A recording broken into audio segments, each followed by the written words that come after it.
বঙ্গোপসাগরে সৃষ্ট স্থল গভীর নিম্নচাপটি বর্তমানে পশ্চিমবঙ্গ এবং তৎসংলগ্ন এলাকায় অবস্থান করছে। এটি আরও উত্তর পশ্চিম দিকে অগ্রসর ও ক্রমান্বয়ে দুর্বল হয়ে পড়তে পারে।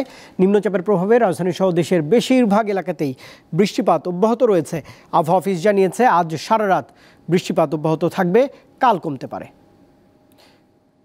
পটুয়াখালীতে সকাল ৯টা পর্যন্ত ২৪ ঘন্টাতে প্রায় ২২২ মিলিমিটার বৃষ্টিপাত রেকর্ড করেছে আবহাওয়া দপ্তর। টানা বৃষ্টিতে নিচু এলাকায় জলাবদ্ধতা তৈরি হয়েছে, তলিয়ে গেছে অসংখ্য মাছের ঘের, পুকুর ও ধানের জমি। নিম্নচাপের প্রভাবে পটুয়াখালীর পায়রাসহ সকল সমুদ্র বন্দরে ৩ নম্বর স্থানে সতর্ক সংকেত দেখিয়ে যেতে বলা হয়েছে। উপকূলীয় আরেক জেলা বরগুনায় টানা বৃষ্টিতে জনজীবনে নেমে এসেছে চরম দুর্ভোগ।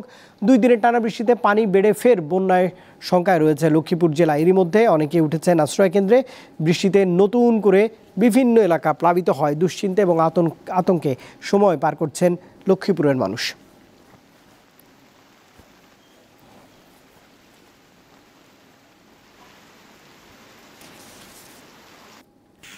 বৃষ্টিটা হচ্ছে মূলত একটা নিম্নচাপ হয়েছে। এটা নিম্নচাপটা বর্তমানে গভীর নিম্নচাপ আকারে পশ্চিমবঙ্গ এলাকায় অবস্থান করছে।